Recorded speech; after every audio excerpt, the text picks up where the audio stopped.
Pois é, bem, eu queria, agora formalmente, né, estamos gravando agora, eu queria dar boa tarde a todos vocês, boa tarde a quem resolveu participar, né, enfim, compartilhar conosco esse momento de aprendizado, de discussão, enfim, que a gente vai ter hoje à tarde. Agradecer a cada um de vocês que se fez presente, até porque se não fossem vocês não adiantaria nada a gente tá conversando aqui, né? Mas queria dar meu boa tarde especial, meu querido amigo Thiago Hansen, que, enfim, aceitou gentilmente sair da quarentena. Aliás, Não saí, não. Não se saí. É. mantendo na quarentena, né?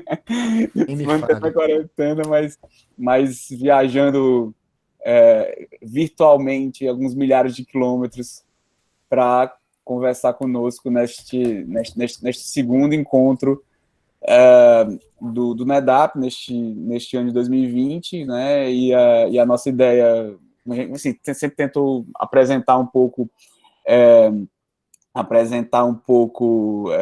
o NEDAP, né, antes de começar, especialmente para os convidados. O NEDAP formalmente chama Núcleo de Estudos sobre Direito na América Portuguesa, formalmente é um projeto de extensão, né, mas, na verdade, está associado a uma série de projetos de pesquisa que a gente tem coordenado aqui, né, há algum tempo, aqui na UFC, pelo menos desde 2015, 2016, focado realmente no estudo da experiência jurídica na América Portuguesa, filho do Valente. Mas, assim, a gente já teve, inclusive, vários colegas de outros períodos que falaram, então, para essas e outras, eu achei que, enfim, a fala do Thiago hoje seria bem legal, né? Então, a gente geralmente alterna alguns encontros, né, enfim, encontros de discussão, enfim, digamos, do desenrolar, né, das pesquisas que a gente vem executando, com falas de convidados, né? Ano passado a gente fez 7 encontros, no que a gente chamou de Seminário Permanente História do Direito, da UFC. A gente fez 7 encontros, inclusive com algumas pessoas da UFPR, né, curiosamente, né, o Luiz Fernando falou conosco, a Dani e a Gabi falaram também, né, então, e agora, para fechar o ciclo, a gente tem o nosso segundo encontro do ano, agora com o professor Thiago Hansen, que, enfim, um velho amigo de muito tempo, né, Thiago? A gente já se conhece, não sei nem há quantos anos, mas, assim, passou por todo o processo, né, enfim, juntos, né, a gente era mestrando, doutorando, enfim, mais ou menos na mesma época, né, enfim, Foi mais ou eu... menos. Eu era mestrando, você era doutorando, acho, né? Exatamente, era mais ou menos isso, né? A gente se conheceu mais ou menos por 2012, 2013, e aí a gente é da mesma geração, né, de pesquisadores, né? Enfim, A o gente chegou a Thiago, se encontrar em Frankfurt, não se encontrou? Não sei, lá no Max eu acho que a Planck. gente não chegou a se encontrar. Você foi para lá quando? 2014, eu acho, né? 13 e 17. Pronto, e isso foi 13, exatamente. Só que você foi na Summer Academy, né? Em É. 13? Pronto, eu tinha ido para lá, eu tinha voltado em maio, né? Você estava na Summer Academy no meio do ano. E 17, eu fui 17, eu fui 16 e 17, tipo, novembro a janeiro, novembro, 16 de janeiro de 17. Ah, então eu fui assistindo embora. Então a gente acabou não se esbarrando, né? Mas enfim, então o Thiago enfim, professor da Federal do Paraná, aprovado no concurso para teoria do direito, né, Thiago? Ou teoria do Estado? Isso, Teoria do direito, né? teoria do direito. Então, eu acho que é bem importante, assim, que sorte os alunos da UFPR que vão ter aula com você, e curiosamente, os alunos de teoria do direito, né, porque eu acho que é um ponto de contato, assim, a teoria do direito e a história do direito tem pontos de contato que eu acho que são fundamentais, e é uma questão que acho que nós, historiadores, precisamos muito pensar a teoria do direito e o lugar dela, né? Enfim, aqui no Canadá, a gente tem muitos trabalhos têm dialogado com isso, porque a gente tem trabalhado com uma discussão sobre fontes do direito na América Portuguesa, então a teoria do direito é um ponto muito importante para a gente, né? E eu acho que os teóricos do direito deveriam, de alguma forma, se abrir mais também à história do direito. Isso é um debate que a gente tem feito, tem um orientando meu de doutorado, que não está aqui, né, vou até cobrar a presença dele depois, que é da teoria do direito, mas que enfim, que tem se interessado cada vez mais por história, e acho que é um diálogo que a gente tem tentado estabelecer, né? Enfim, então, eu agradeço muitíssimo, Thiago, por você ter aceitado o convite, né? Enfim, the floor is yours. Fique à vontade, use o tempo que você achar necessário Devaste-a e como já. você quiser. Exatamente. E eu queria também, além de agradecer, né, por ter aceitado esse convite, já reforçar que eu espero que em breve, quando se o mundo não, né, não acabar nessa loucura que está acontecendo agora, que a gente tenha mais oportunidade de dialogar de novo, né, mas assim, mais pessoalmente, né, você aqui, enfim, eu aí, eu acho que, enfim, nós Vamos temos reforçar, com certeza. esse dever da nova geração, né, de estar próximos, né. Obrigado, Thiago, fica à vontade. Eu que agradeço. Então, muito bem, muito obrigado pelo convite, Gustavo. É um prazer falar com o NIDAP. Eu gostaria de elogiar publicamente o trabalho que o Gustavo tem feito também na Federal do Ceará, sendo, digamos, a representação forte da história do direito no Nordeste, junto com o Najib na Federal da Bahia, né? Acho que são os dois principais núcleos. Temos outros amigos, também outras universidades, mas eu acho que quem está mais produtivo enfim, investindo todas as energias da juventude e do interesse acadêmico na história do direito no Nordeste, como eu venho vendo ultimamente, é o Gustavo e o Fernando Najib. Então, é um imenso prazer poder falar com vocês e manter esse diálogo. E especialmente interessante falar com vocês que estudam América Portuguesa, muito diferente do que eu trabalho, mas não menos interessante. Enfim, eu gosto de estudar o antigo regime nos trópicos, América Portuguesa, o Brasil colonial, seja lá o nome que vocês gostam de adotar. Talvez tenha até sido o motivo de uma das aulas, né? Como chamar esse espaço geográfico, né? Tenho interesse, gosto de estudar, acompanhei, enfim. Fui orientando indiretamente pelo Antônio Espanha, que é o principal referencial, talvez, na história do direito dentro dessa discussão, né? Então, para mim, é um grande prazer poder falar com vocês e, ao mesmo tempo, trazer uma discussão bem diversa, né? Que eu quero conversar sobre o que foi a minha pesquisa de doutorado, que é a criação do primeiro Código Florestal brasileiro.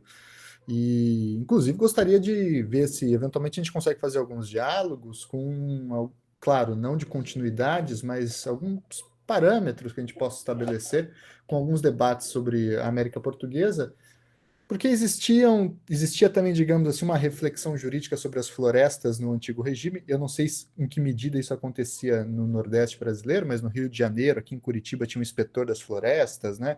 Existia uma série de ofícios que tratavam dessas questões. Então, quem sabe isso possa até despertar um objeto diferente, um olhar diferente para a área de pesquisas da história do direito, né?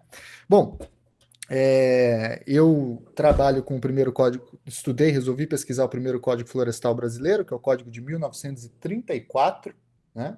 Isso é uma reflexão que eu já venho tentando desenvolver há bastante tempo, na verdade. Eu, quando fiz a minha graduação em História, eu me aproximei muito de professores e de uma linha de pesquisa que eu ainda gosto muito e fico extremamente influenciado, que é a história ambiental, que tem aí nomes como José Augusto Pádua, Regina Horta Duarte. Nos Estados Unidos, talvez o mais famoso deles é o Warren Dean, né? Mas também existem outros autores que basicamente tentam refletir como é que se constrói sobre vários aspectos, seja sobre uma premissa científica, seja sobre uma premissa econômica, ou seja, numa premissa cultural, as relações entre os seres humanos e o ambiente que os cercam, né?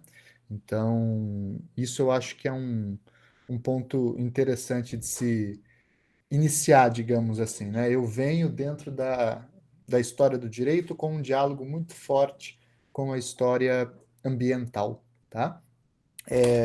Esse é um primeiro ponto. O segundo ponto veio do porquê que eu quis desenvolver essa pesquisa, era tentar entender, afinal de contas, como que surge no Brasil, digamos assim, a pré-história do direito ambiental. Eventualmente eu quebrei a minha cara, porque eu fui procurar isso, era isso que eu queria fazer originalmente, a história do direito ambiental brasileiro, digamos assim, né?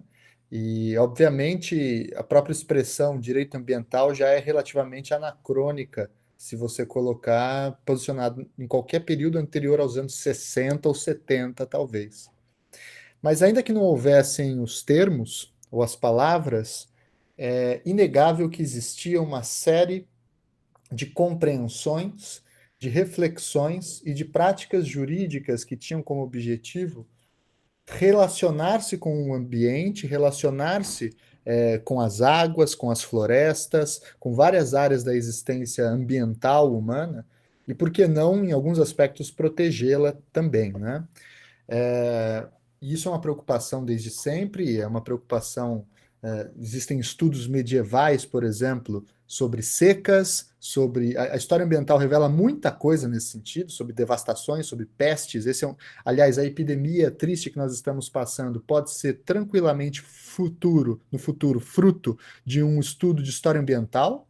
Né? Uma das primeiras coisas, como a gente muda a nossa relação com o ambiente, a gente se isola, ou o que aconteceu na China, né, que são os relatos, e já está acontecendo no Brasil, né, mas são os relatos da diminuição absurda da poluição nas cidades, enfim, tudo isso me motivava. Então, esse é um primeiro ponto. O segundo ponto foi porque eu já estava acostumado a trabalhar com o período Vargas, eu tinha estudado no meu mestrado um pouquinho daquilo que se chamou a Marcha para o Oeste, e junto com esse processo de domesticação do território interno do Brasil pelo Estado brasileiro, eu atentei para uma outra via de reflexão, que é o domínio da espacialidade no direito. Né?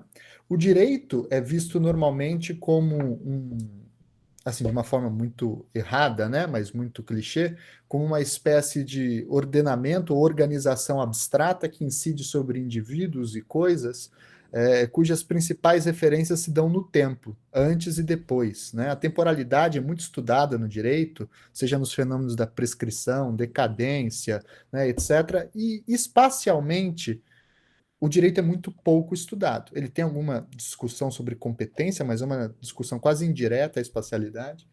E não se pensa, por exemplo, que o direito, por vezes, é capaz de construir mapas, de ordenar territórios, organizar territórios. Né?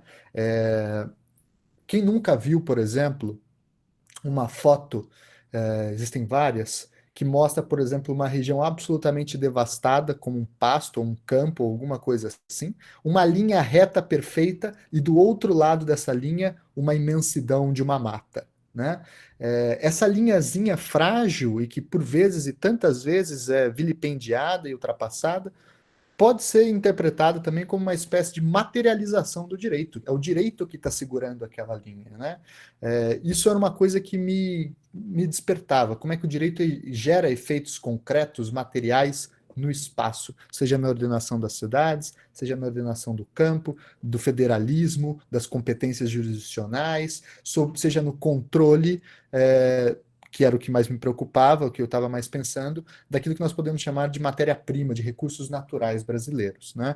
O regime das minas, que é um regime que, enfim, tem uma história muito específica e muito antiga, e vocês que trabalham com a América Portuguesa, em algum momento lidam com esse tipo de discussão, né? O regime das minas, mas também das águas, controle dos rios e o regime das florestas, é uma área que exerce uma materialidade jurídica, digamos assim, muito explícita na construção do território nacional. Isso para falar internamente, porque a gente poderia discutir, por exemplo, a materialidade da espacialidade do direito nos debates sobre as fronteiras e a criação das fronteiras nos Estados-nação. Está aí, por exemplo, o texto que eu e o Gustavo traduzimos, a Tamar, né, Fronteiras da Posse, que estuda exatamente esse tipo de dimensão, a espacialidade do direito, sob uma premissa da construção das fronteiras. Né? A minha questão não era olhar para as fronteiras, a minha questão não era olhar para o direito internacional, a minha questão era olhar como é que o direito regulamenta as florestas e organiza as florestas no Brasil, e se é que nós poderíamos falar que existia uma espécie de conceito jurídico de floresta. Né? A resposta é sim, e a gente vai desdobrar um pouquinho disso tudo nessa conversa. Tá? Bom, eu queria que de novo, repetir que vocês, por gentileza, interrompam a hora que quiserem e façam as perguntas no chat. Eu vou ficar com o chat aqui aberto, até para a gente poder ir dialogando, tá? Porque senão vai ficar uma coisa muito monólogo e não é muito a minha praia. Já fiz bastante disso hoje de manhã. Então, gente, mais ou menos o seguinte que eu posso observar sobre a formação do Código Florestal de 1934. Ele é o primeiro código florestal que eu identifiquei na América do Sul. Ele depois vai servir de influência para a legislação argentina e para a legislação mexicana posteriormente. Você tem legislações anteriores, por exemplo, na Alemanha. Você também possui legislações florestais, nós poderíamos dizer, em lugares como a França, a Holanda, Portugal também possuía uma legislação florestal. Existia, enfim, na Europa um certo campo nesse sentido. E no início do século XX, fim do século XIX, início do século XX, começa a surgir também uma reflexão sobre legislações florestais e regulamentos florestais nos Estados Unidos, né? E aqui é o primeiro ponto que a gente tem que compreender o porquê que surge nos Estados Unidos e qual é o paralelo e qual que é a relevância de nós pensarmos os Estados Unidos como um parâmetro de reflexão para a história do direito brasileiro. Vocês sabem, vocês estão estudando com o Gustavo, no antigo regime, no século XIX também, em grande medida, e é muito comum isso desenrolar para o século XX, nós, da história do direito, tratarmos os Estados Unidos como uma referência de segunda ordem. Seja porque é common law, seja porque o que importa para a nossa tradição jurídica é citar os italianos, ou citar os franceses, ou ver a longa duração da cultura portuguesa no estado do Brasil, ou coisa do tipo. Mas, sem dúvida, na passagem do XIX para a passagem do século XX, os Estados Unidos é especialmente relevante para a reflexão jurídica brasileira. Por uma série de motivos, alguns deles vocês até sabem, né? Um desses motivos é porque a Constituição de 1891 é uma Constituição fundamentada ou estruturada a partir de reflexões argentinas, chilenas e especialmente americanas, por motivos também de que Rui Barbosa, por exemplo, é um autor especialmente anglófono, mas que quando vai pensar a República Brasileira usa como modelo os Estados Unidos da América, né, como um exemplo importante e efetivo da tradição jurídica. E nos Estados Unidos nós temos outras semelhanças de problemas com os problemas brasileiros que começam a ser respondidos pelos Estados Unidos ali no fim do XIX, início do XX. E um desses exemplos é o próprio domínio territorial. A gente sabe que a segunda metade do século XIX é o momento em que os Estados Unidos vai virar um país bioceânico, né, vai dominar o Pacífico, vai fazer sua guerra com o México, isso tudo depois da Guerra da Secessão, e especialmente os Estados Unidos vai projetar sobre várias regiões do seu imenso território as ferrovias, né? E o trem, pessoal, é sem dúvida o grande símbolo desse período da segunda metade do século XIX, que está em franca expansão na Europa, em franca expansão nos Estados Unidos e também começa a aparecer no Brasil com os empreendimentos de Mauá e tudo aquilo que vocês já ouviram falar. Ora, um ponto muito importante que a gente sabe, mas às vezes a gente não lembra, é que os trens eram movidos a lenha, né? E para você, então, garantir que, por exemplo, uma linha de trem fosse continuamente ativa e que o trem não ficasse sem combustível às margens da sua linha, era fundamental que você tivesse lenha perto, né? Lenha próximo desses trens. Ou então que você garantisse a produção lenhosa florestal às margens das ferrovias. Junto com as ferrovias, surgem também várias novas cidades nos Estados Unidos, né? A ocupação do Midwest, a ocupação do extremo oeste como um todo, né? A criação de cidades planejadas e assim por diante. É o período também de expansão das petrolíferas americanas. É um período de franca ascensão do capitalismo nos Estados Unidos. Os Estados Unidos, já no final do século XIX, está em vias de se tornar a maior potência do mundo, mas sem saber, né? Ainda, inclusive, no fim da Primeira Guerra Mundial, os Estados Unidos já era a maior potência do mundo, mas ainda não sabia, se acreditava que ainda era a Inglaterra, com a França, etc. E esse processo capitalista de expansão da economia, ocupação por ferrovias, criação de novas cidades e assim por diante, cria e obriga o Estado americano a desenvolver uma série de novas habilidades administrativas, competências administrativas e capacidades. Por exemplo, a da regulamentação da produção lenhosa para os trens, como, por exemplo, também a regulamentação das águas em regiões desérticas, a regulamentação da energia elétrica e a sua distribuição no interior das cidades, isso no início do século XIX, e também surge nesse mesmo período de franca ascensão do capitalismo na segunda metade do século XIX nos Estados Unidos, as primeiras legislações antitrust, né, que são legislações para impedir a formação de oligopólios e monopólios e cartéis, que eram muito comuns no século XIX nos Estados Unidos, com o objetivo de salvar o capitalismo. Né? Olha que eu acho isso muito curioso. Começa a se desenvolver uma série de argumentos, e isso fica muito presente para nós hoje, né? De que é fundamental que o Estado interfira na economia em nome do liberalismo e pelo capitalismo. Né?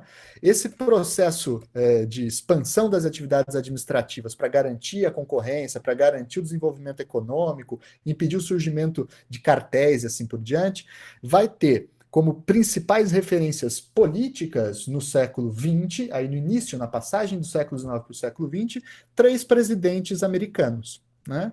3 presidentes que são famosos, né? Theodore Roosevelt é o famoso presidente machão dos Estados Unidos, que caçava na África, né? Que andou no Rio da Dúvida com o Rondon aqui no Brasil, que se vestia meio que de desbravador, né?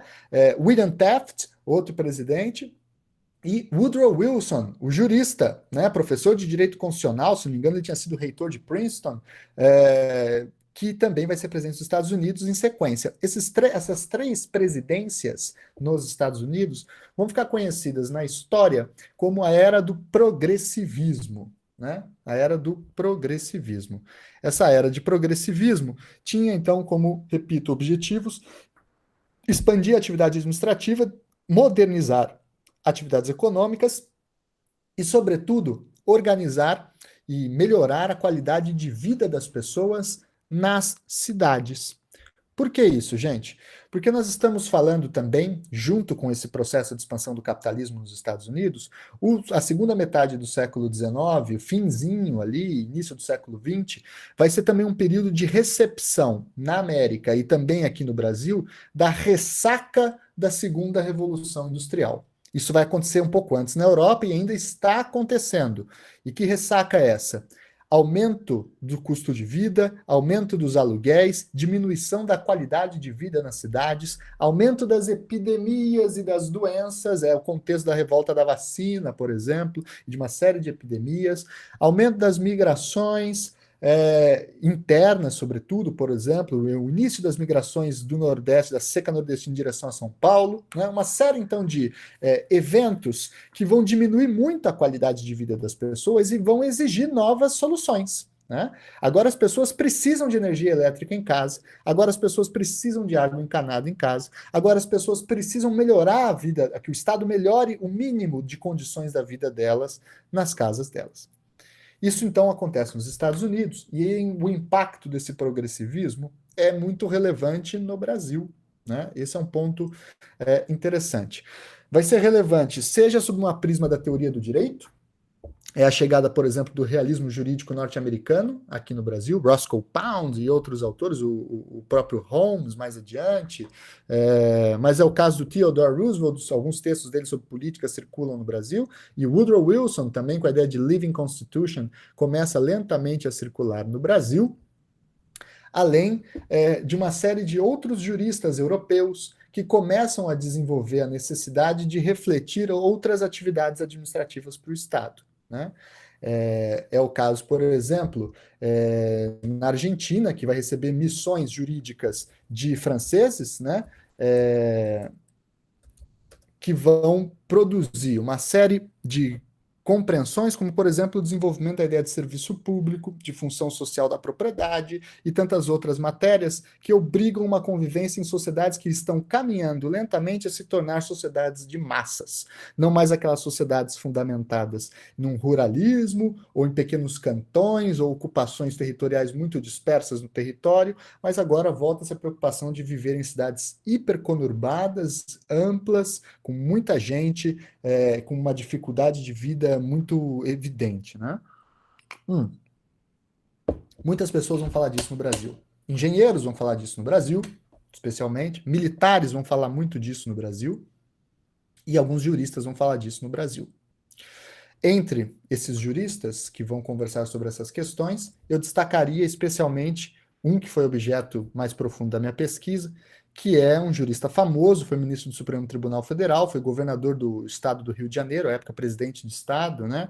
Foi constituinte em 1891 e, sobretudo, o que é mais importante nele, deixou 4 livros absolutamente importantes para o pensamento jurídico e político brasileiro, que foi Alberto Torres, né? Alberto Torres, ele é, em alguma medida, uma espécie de progressivista, né?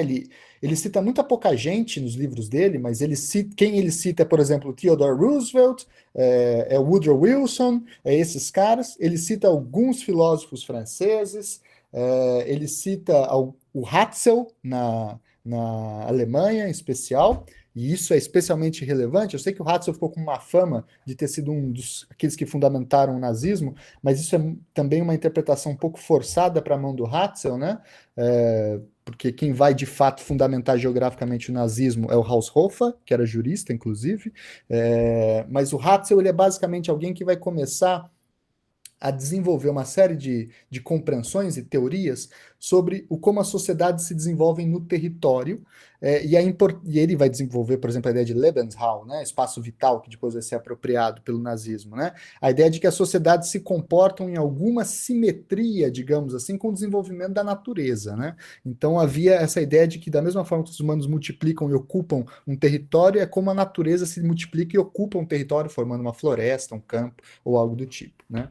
Então, o Alberto Torres vai ser um sujeito muito preocupado com uma temática, um gênero literário, digamos assim, que existia no início do século XX e hoje talvez volte a existir, porque nós estamos passando por uma crise estranha, que era o gênero dos problemas. Como assim? Você pegar o Theodore Roosevelt, ele escreve um livro chamado American Problems, né, que basicamente é uma tentativa de decifrar o porquê que o país está travado, por que o país não vai para frente, aonde são os pontos falhos do desenvolvimento nacional e assim por diante. E o Alberto Torres vai escrever um magnífico livro chamado Problema Nacional Brasileiro, né? Assim como ele vai escrever um outro livro chamado A Organização Nacional, e um terceiro, e especialmente relevante para a minha pesquisa, um opúsculo muito curto e muito pouco lido, chamado As Fontes da Vida para o Brasil, né? Basicamente, ele tem uma teoria antropológica e geográfica na cabeça que diz mais ou menos o seguinte: o desenvolvimento de uma civilização, para uma sociedade se transformar em uma civilização, é fundamental que seja garantido a ela 2 coisas, um binômio, nós diríamos assim. De um lado, a alimentação, e de outro lado, a moradia. O que Alberto Torres vai enxergar a partir desse binômio que está em Hatzel? Que o Brasil falha nos 2. Ele conclui, no início do século XX, que o Brasil é um país absolutamente espalhado territorialmente e muito pouco integrado. Isso é conhecido, né? No início do século XX, se você fosse o presidente da República e quisesse falar com Manaus, era só de barco. Né? Não existiam estradas para o interior do Brasil, não existiam mecanismos de conexão entre áreas produtoras e mercados possíveis de consumo. O mercado interno era fragilizado em muitos aspectos, em muitos pontos. Né? Então, tudo isso faz parte desse cenário mental. Sem contar, diz Torres, que tudo que nós produzimos é a mentalidade predatória portuguesa, ele bota isso na culpa dos portugueses, né? De achar que nós estamos aqui com um desejo rápido de enriquecer e depois ir embora para Miami o mais rápido possível, né? Essa mentalidade predatória e colonial faz com que o nosso solo seja lavado, diz ele, né? Que nós cometamos o lenocínio da nossa terra, que nós vendamos tudo aquilo que é produtivo no Brasil, que nós entreguemos as nossas riquezas nas mesmas linhas de trem que tem nos Estados Unidos, agora no Brasil, nós mandemos o nosso café com todos os nossos benesses e toda a nossa área de produção lá para o exterior e nada fique aqui. Então, Alberto Torres é um crítico, digamos assim, desse modelo agroexportador, desse país desintegrado e desse país famélico, em que a comida não chega, não porque o solo é ruim, mas é porque nós não temos conexões, nós não temos um Estado firme para poder, de fato, organizar o território nacional, organizar a economia nacional e coordenar o processo de desenvolvimento e modernização do nosso país. O Brasil seria uma grande fazendona em que cada um tem os seus interesses, controlado por oligarquias estaduais que na prática cotidiana, e o Torres era um ministro do Supremo e ele via isso direto, na prática cotidiana, as oligarquias estaduais atuavam como ditaduras em seus próprios estados. Né? O presidente de uma província controlava a polícia, perseguia os opositores dentro do seu próprio estado e fraudava o resultado de todas as eleições. Então, o que o Brasil tinha era um ajuntamento, digamos assim, de pessoas oligarcas com um síndico, que era o presidente da República, que pouco fazia, porque lhe faltava o interesse de integrar a nação. Então, Torres é um grande crítico dessas premissas e desse resultado, desse cenário brasileiro do início do século XX. Né? Bom, Torres morre em 1917, mas não sem antes deixar uma série de textos e uma série de alunos. Né? Junto com Alberto Torres, nas suas famosas aulas, ele dava aulas na casa dele. Né? Isso é uma outra coisa. Existe toda uma historiografia da ciência que mostra que não é porque não existiam universidades no sentido moderno no século XX no Brasil, ou só vai ter lá a USP, alguns vão dizer que é só a USP a primeira, outros vão falar que não, primeiro é o Paraná, outros vão falar que é Amazonas, não interessa. Não é porque não existia uma universidade forte no Brasil no século XX que não existiam discussões científicas. Elas aconteciam em outros lugares, né? Na Academia Brasileira de Letras, no Clube de Engenharia, na Academia Brasileira de Ciências, nos institutos imperiais, né, que tinham sido legados no século XIX, e também nas casas de algumas pessoas. E quem frequentava muito a casa do Alberto Torres vai ser um sujeitinho que vai ser considerado o principal pupilo do Torres, o melhor aluno dele, que depois vai graçar, como falavam alguns, nos anos 20 e nos anos 30, que é ninguém mais, ninguém menos que Francisco José de Oliveira Viana. Né? Oliveira Viana, que para muitos é o fundador da sociologia no Brasil, para muitos também um dos grandes teóricos políticos do pensamento brasileiro, um conservador, né, com premissas autoritárias, digamos assim, ainda que isso possa ser disputado, não quero entrar nessa minúcia, o criador da justiça do trabalho no Brasil, no sistema de sindicalismo, etc. O Alberto Torres vai ser, então, o grande mestre do Oliveira Viana e de uma série de outros torreanos, como eles diziam naquela época. Né?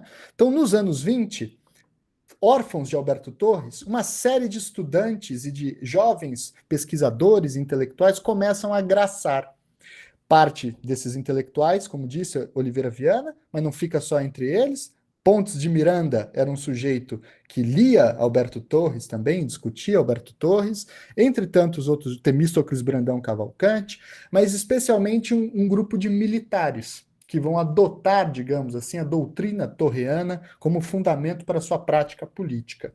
E esses militares serão os tenentes, os famosos tenentes dos anos 20, com principal destaque para aquele que talvez fosse o mais importante entre eles no contexto da Revolução de 30, que é o Juarez Távora. Né? E qual que é a sacada disso tudo que eu estou querendo falar para vocês? Aonde a gente chega no Código Florestal com toda essa discussão?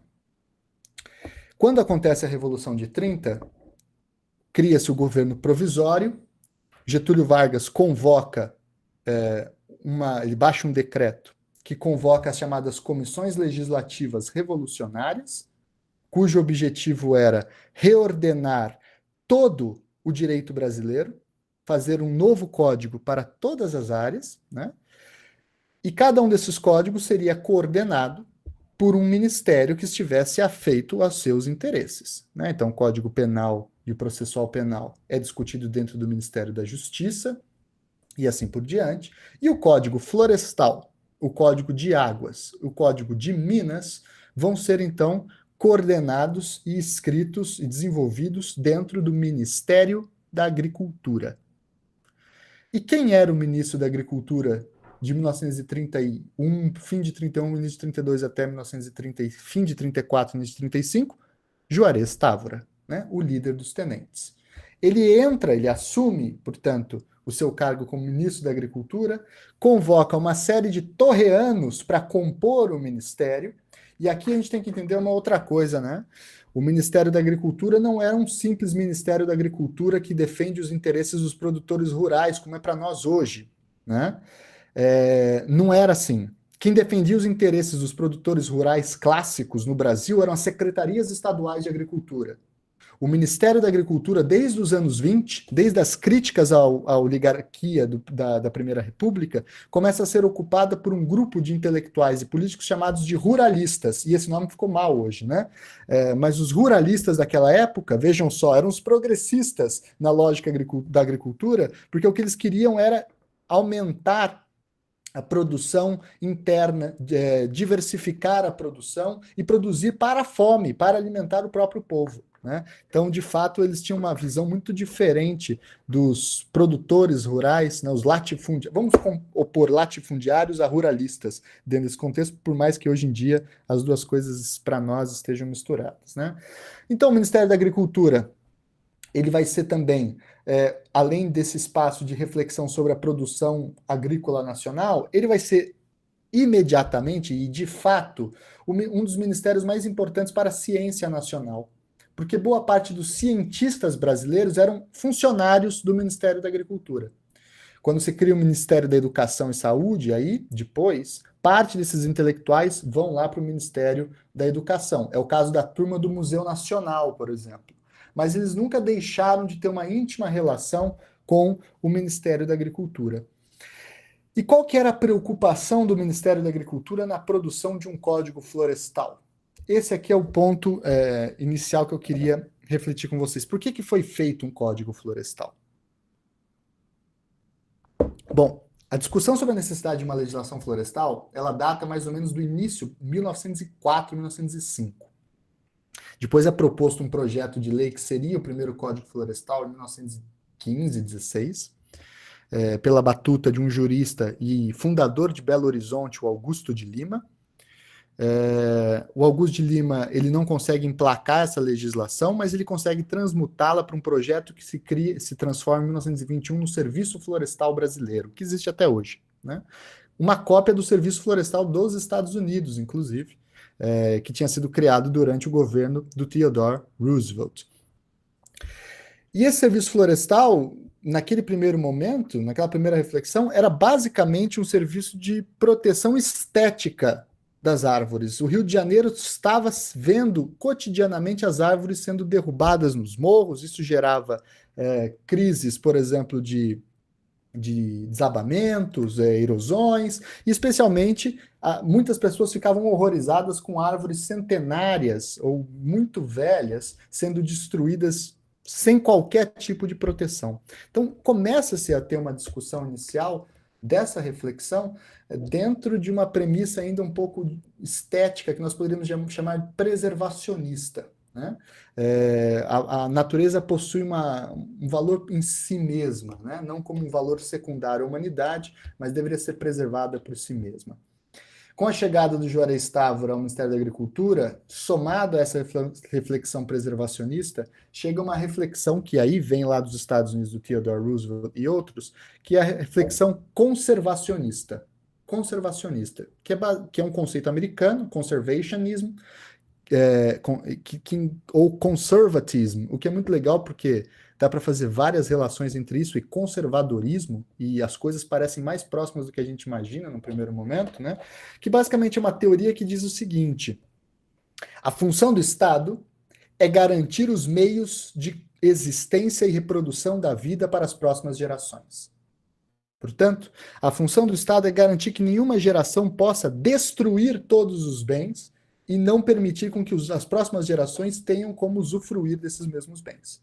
Então, a ideia é transformar essa ideia de prudência com a destruição da natureza em políticas públicas de reflorestamento. Então, por exemplo, uma ideia que era muito comum era: não tem problema nenhum destruir as florestas. Inclusive, a Mata Atlântica, aqui para dentro, pense você no Rio de Janeiro ou em São Paulo, no início do século XX. Essa mata que nós encontramos alguns quilômetros para dentro do interior do estado, isso tem que ser destruído mesmo.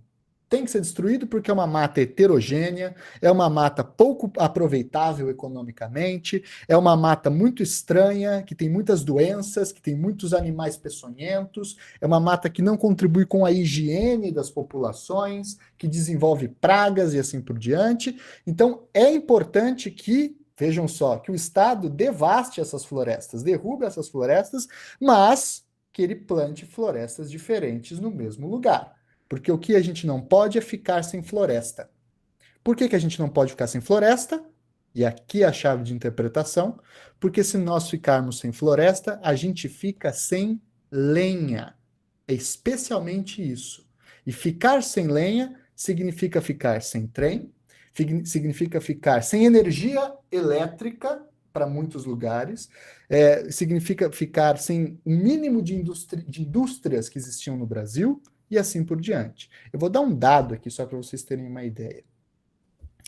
É dado oficial do Ministério de Energia da ditadura militar, de Minas e Energia de 1969. Eu até tenho aqui, depois eu pego o livro e mostro para vocês o gráfico. O Brasil foi dependente da lenha como principal, repito, como principal fonte de energia para todo o Brasil, no seu espaço doméstico, industrial e rural, até 1969.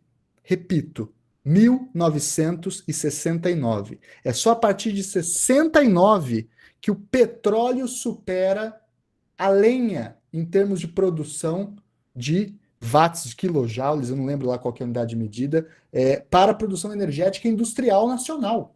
Pra vocês terem uma ideia, as indústrias, as empresas, eram literalmente movidas a lenha. Os fornos da empresa, etc, etc, etc. Então, a preocupação do surgimento desse primeiro Código Florestal é, originalmente, uma preocupação para garantir a produção de lenha para possibilitar o desenvolvimento da indústria nacional. É nesse contexto que vai circular no Brasil um sujeito chamado Edmundo Navarro de Andrade, que é muito importante, é um paulista, agrônomo, que vai ser responsável por criar essa técnica de desenvolvimento florestal dos eucaliptos, né? Eu não sei como é que é no interior do Ceará ou mais próximo ao litoral do Ceará, vocês falem para mim, mas qualquer um que já circulou no interior de São Paulo, é muito comum você ver quilômetros e quilômetros e quilômetros de florestas de eucalipto. E são florestas curiosas, porque elas são feitas, obviamente, artificialmente, então é um enfileiramento de árvores altas, e você vê que parece que é um mundo sem fim aquilo, né? E aquilo é para fazer papel, a época era para fazer lenha, para queimar nos fornos, e assim por diante. Então, se você pegar o Código Florestal de 1934, ele é desenhado originalmente por um sujeito chamado Luciano Pereira da Silva, que era o consultor jurídico do Ministério da Agricultura. É um sujeito que eu descobri, que estava morto, esquecido e apagado, mas foi muito, muito importante, porque ele chegou a ser consultor-geral da República, enfim, ele é o autor do Código de 34 florestal, mas ele também estava envolvido no de Águas, no de Minas, era um sujeito com tendências integralistas, um conservador, antigetulista, enfim, mas que tinha um olhar muito realista para a economia brasileira, né, que é a ideia de que o Brasil precisa, de fato, do uso dessas florestas para o seu desenvolvimento econômico. Então, como é que o Código Florestal faz? O que o Código Florestal faz é ordenar a devastação. O Código Florestal de 1934 não é um código para proteger as matas por si só, ou especialmente vinculado à proteção das matas. O Código Florestal é especialmente pensado para ordenar os meios pelos quais você pode devastar, você deve devastar, em alguns aspectos a legislação influencia a devastação, né? Por exemplo, em matas heterogêneas, você poderia deixar de pagar IPTU ou ITR pelo controle daquele território. Existiam procedimentos que nós chamaríamos hoje, seguindo o Bobbio, né? De sanções premiais, digamos assim, para executar aquilo. Mas, ao mesmo tempo, o código inova em outras coisas. Por exemplo, é ele que coloca a ideia de reserva legal, de 25% do território tem que ser garantido com mata, né? Não precisa ser nativa, mas com mata. Você tem que tirar, mas tem que pôr outra coisa no lugar. Tudo isso, repito, com o objetivo de ordenação da economia. O que é muito interessante notar é o seguinte: existia também um outro discurso por trás do Código Florestal, que era o discurso dos cientistas naturais. Alberto José Sampaio, e foi muito louco, porque eu tive que ler botânicos dos anos 20, eu tive que ler agrônomos dos anos 20, eu tive que entender o que era o ciclo higronômico que era estudado naquele contexto, né, para entender o que eles estavam falando, né? E esses caras, eles tinham uma compreensão muito mais complexa da função das matas e das florestas, que nos permitiria, com um quê de anacronismo, talvez em falar sim, em uma ideia de ambiental sem eles terem a palavra. Né? Porque se você pegar, por exemplo, a ideia de ciclo higronômico desenvolvida pelo Alberto José Sampaio e tantos outros botânicos do Museu Nacional, que é citado inclusive pelo Alberto Torres, é basicamente a seguinte ideia. Por que deve se proteger as florestas? Ao que eles falavam, isso aí, repito, 1920, 1920 e poucos. Se você destrói as florestas, além de você destruir o solo, garantindo maior facilidade de erosão, desertificação, entre outras questões, além de fazer isso, você altera o regime de chuvas. Alterando o regime de chuvas, você diminui as precipitações em áreas de produção da lavoura, e diminuindo a produção da lavoura, você diminui a economia, diminui a chegada de alimentos no centro, você aumenta a fome e você provoca migrações internas. Ou seja, vejam como eles construíam, a partir de experimentos da botânica, etc., um ciclo consequencialista que a destruição das matas poderia originar uma crise social que resultaria na fome, na migração populacional, que lembrem-se, nos anos 20 e nos anos 30, é especialmente relevante. É nos anos 20 que vai se criar a primeira inspetoria das secas com relação ao Nordeste, né? Que a seca, depois em 34, vai ser constitucionalizada, o preceito de combate à seca, né? Entre outras atividades. Então, o Código Florestal está nessa esteira de reflexão sobre os recursos naturais brasileiros e o processo de modernização do nosso país, né? E demonstra, sobretudo, uma conexão entre juristas e cientistas naturais. Por quê? Porque, repito, os cientistas faziam o diagnóstico da situação, falando: olha, pode destruir? Pode, mas deixa alguma coisa. Ou garante que vai ser replantado, porque o que não pode é ficar sem nada, porque isso altera o ciclo das chuvas, etc, etc. Esse argumento bruto, essa massa fática científica, tem que depois ser traduzida num âmbito deontológico da criação normativa de um dever ser. E isso não é uma matéria fácil de se fazer. Como é que você fala, não destrua as árvores e transforma isso em uma redução do direito de propriedade? Né? Sobretudo naquele contexto. Para nós é óbvio, mas aquele contexto é um processo em construção. Como é que, quais serão as propostas em debate? Né? Na prática, o que vai acontecer é que vai se perder muito da efetividade do Código Florestal com relação às proteções, né? Mas o debate é especialmente interessante. Alguns vão trazer propostas fascistas para solucionar isso, né? O governo italiano, inclusive, vai mandar um cara para fazer lobby pró-fascismo nos vários encontros que vão ocorrer para discutir essa matéria, seja no código, na comissão que cria o Código Florestal, ou seja, especialmente, que em 1934 vai ocorrer o primeiro Congresso Brasileiro de Proteção à Natureza, cujos anais foram publicados integralmente, tem uma longa discussão sobre o direito ali. Eles vão mandar sujeitos para tentarem emplacar um conceito fascista. Por que eu falo conceito fascista, né? Para não parecer que eu estou só crítica pela crítica, né? Porque a Itália tem uma especial importância na reflexão florestal, isso desde o século XIX, do fim do século XIX, mas que a partir dos anos 20, com a ascensão do fascismo no poder, ganha uma especial relevância Porque o irmão do Mussolini, o Arnaldo Mussolini, era ninguém mais, ninguém menos que o presidente do Comitê Geral das Florestas.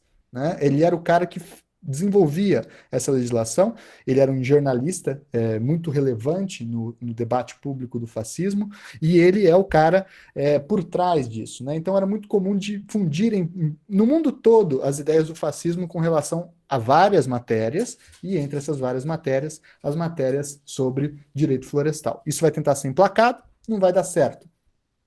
Vai ter também uma força conservadora que vai basicamente tentar emplacar o que já nem era mais aceito entre eles mesmos naquela época, de que o direito de propriedade era ilimitado, portanto, um código florestal não poderia jamais reduzir o direito de propriedade das pessoas, o que nem para as pessoas da época fazia muito sentido, porque o Código Civil de 16 já previa a possibilidade de desapropriação, né? Então, tinha, digamos assim, eles falavam que era tímido, mas já havia incutido uma racionalidade de possível uso público de uma propriedade privada, entre outras questões. Bom, então vai vir desde argumentos para falar que o direito de propriedade é sagrado e imutável, desde argumentos fascistas para criar a ideia de vínculo florestal, ou seja, uma ideia de servidão. Quem é dono da floresta, na verdade, gera uma servidão florestal. E o modelo que vai se aceitar no Brasil vai ser um modelo novo. E isso que é interessante, porque de fato nós vemos um código que não tem parâmetros, não tem paralelos com outros códigos. No Código de 34 não foi cópia de outro código, né? Enquanto tantas outras legislações brasileiras são muito cópias ou muito influenciadas, Código Civil, BGB alemão, Código Processual Penal é o Código Rocco, né? Existem várias e várias cópias, digamos assim, ou muitas influências. O Código Civil, Código Florestal Brasileiro de 34 vai ser uma legislação, digamos, com as características brasileiras, e por isso que ela vai ser tão importante para a América do Sul, né? O Código Argentino, depois, vai ser fundamentado no brasileiro e assim por diante, né? Bom, isso em 34, né? Depois em 39, com o código já há 5 anos estando válido, em vigência, mas já sendo muito criticado pela sua falta de execução e sua falta de cumprimento, em 39 o Brasil passa por uma crise de superprodução lenhosa. Porque basicamente os mares fecham, Segunda Guerra Mundial, sistema de exportação brasileiro quebra, né, em boa parte diminui drasticamente, e o Brasil exportava lenha. Exportava muita lenha também. O Paraná, onde eu estou, era o maior produtor de lenha do Brasil, né? Esse é um outro detalhe. O Código Florestal de 34, ele é pensado tendo na cabeça os estados do sul do Brasil, tá? Porque a Amazônia era longe demais para alguém ter preocupação com a devastação da Amazônia, né? Era longe demais, era grande demais, se acreditava que era impossível devastar a Amazônia, né? Esse primeiro código está olhando para o Rio de Janeiro, São Paulo, Paraná especialmente, Santa Catarina e Rio Grande do Sul. E em 39 vai ser então criada uma autarquia, dentro dessa tradição getulista de um certo keynesianismo, para salvar a economia madeireira brasileira. Essa autarquia, que era o Instituto Nacional do Pinho, né, vejam só, vai criar um regulamento interno que basicamente é uma legislação extravagante, um ato normativo de uma autarquia, mas que na prática, pessoal, era o verdadeiro Código Florestal Brasileiro de 34, né? Ele basicamente deu os meios de execução e cumprimento daquele código, né? Então é um código que muitos historiadores, sobretudo, Warren Dean faz isso, falam que o código não foi eficaz. Mas quando eles falam isso, eles têm razão quando eles querem falar que não foi eficaz para proteger as matas. Lembrando que não era esse o interesse do código. Mas, se você lembrar que o interesse do código era produzir lenha e desenvolver a indústria nacional, você vê que o código foi muito eficaz, porque você identifica como eles faziam isso a partir desse outro regulamento 101, se eu não me engano, do Instituto Nacional do Pinho, que ordenava os mecanismos de derrubada, replantio, difusão de mudas e assim por diante, e, sobretudo, o controle de preços e do processo econômico da madeira no Brasil, né?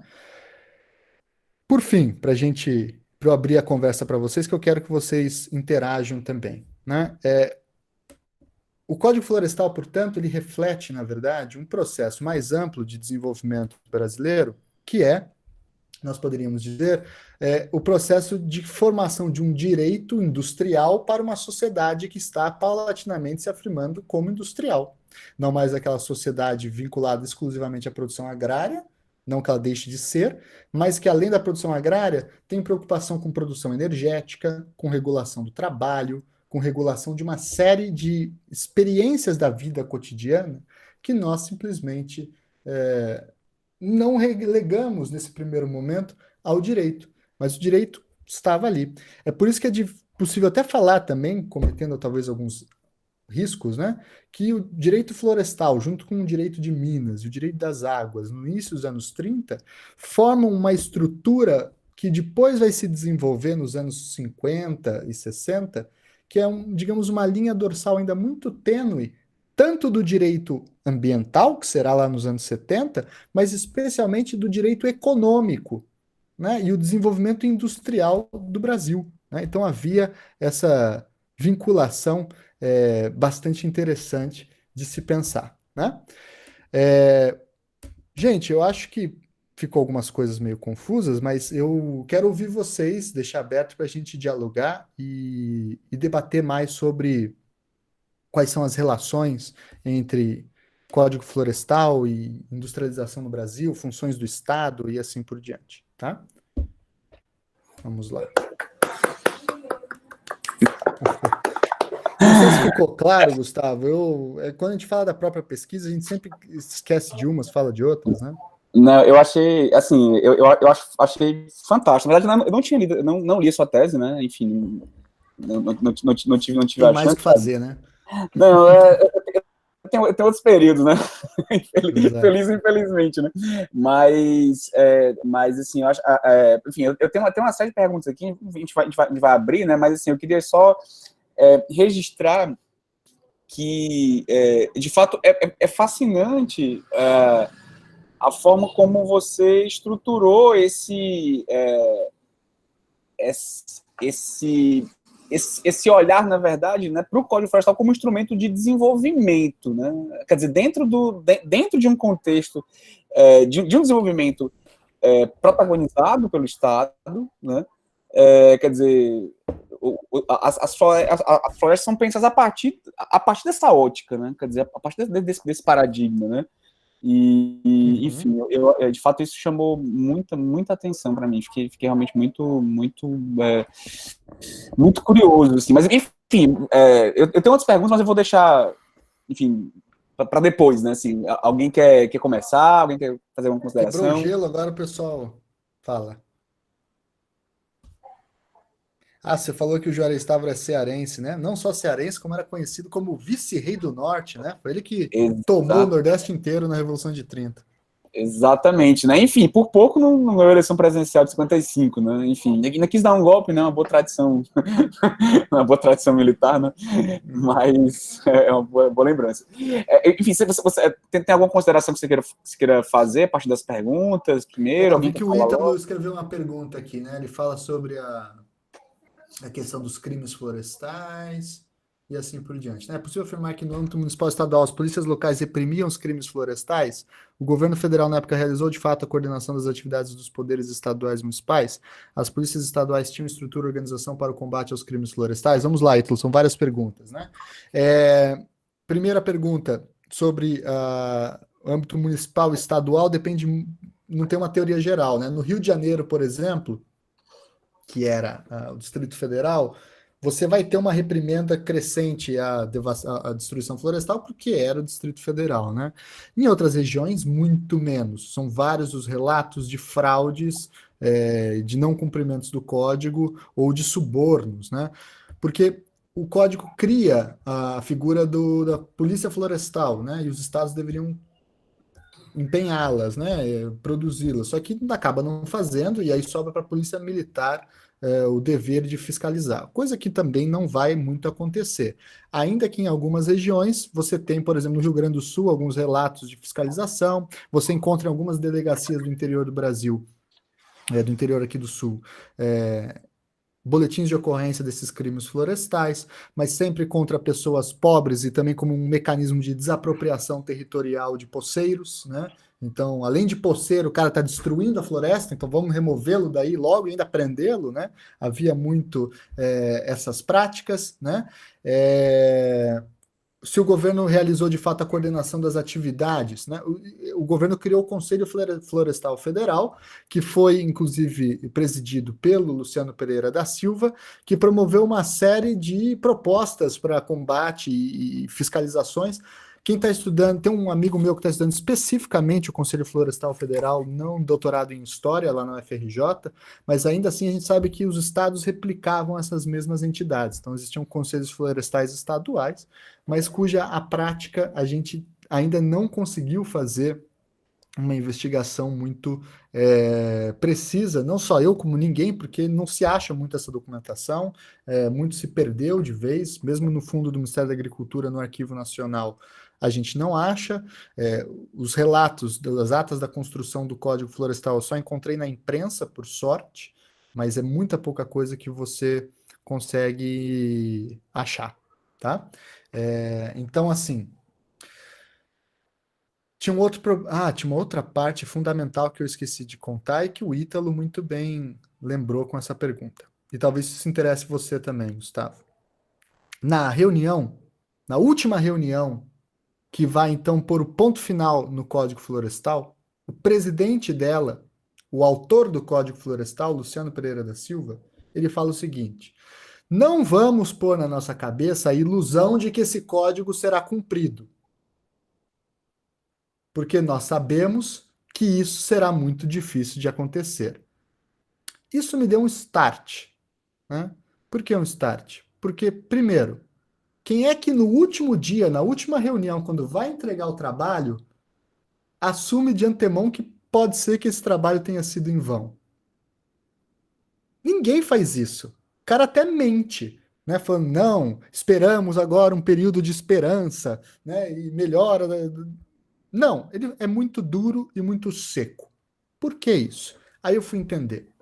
Esse Código Florestal, junto com alguns outros códigos daquele contexto, compunham, na verdade, uma parte do pensamento jurídico, da teoria do direito, digamos assim, nos anos 20, nos anos 30, que nós poderíamos chamar mais ou menos hoje como uma espécie de pedagogia jurídica. E alguns autores da época, inclusive, usam esse termo. Eles basicamente dizem o seguinte: olha, algumas dessas legislações, elas têm um fator ou uma função civilizatória. A função delas é ensinar a população. Sobretudo quando você lembra e quando você pensa que aqueles que violam, na maioria das vezes, o Código Florestal, não são só grandes produtores rurais. Esse é muito difícil de fiscalizar, está lá no interior do cu do Judas, né? Mas quem viola muito o Código Florestal é o caipira, nas beiradas das cidades, nos sítios e nas chácaras. É um sujeito ignorante, analfabeto. É o Jeca Tatu. É a pessoa que foi abandonada pelo Estado brasileiro por décadas e décadas e décadas. Eu não posso chegar para essas pessoas agora, em nome da modernidade, começar a punir elas, meter multa, fazer um inferno. Esse código, portanto, deve promover também um processo educacional.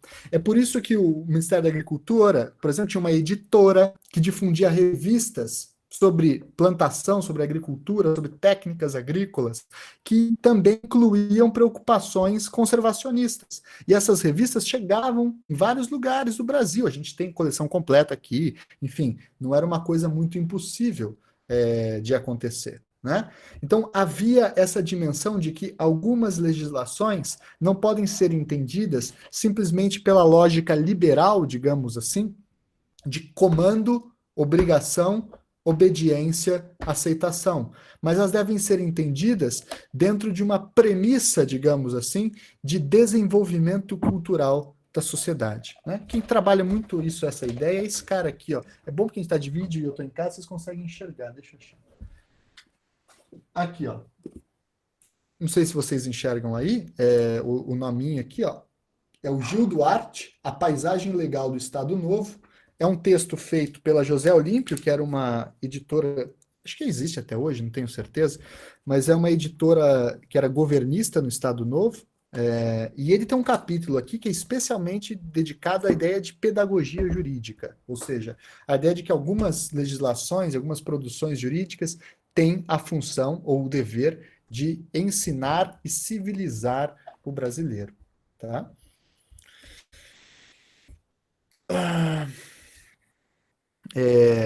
Delmiro Faria seria então uma legislação simbólica? Acho que mais ou menos nesse sentido, né? Não só simbólica por simbólica, porque ela promove muitos resultados com a criação da autarquia e o controle da economia, mas a parte penal dela é especialmente, tem que ser lida numa premissa mais pedagógica, civilizatória, né?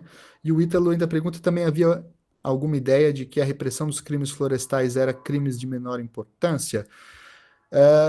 Ítalo, eu nunca encontrei explicitamente desse jeito, tá?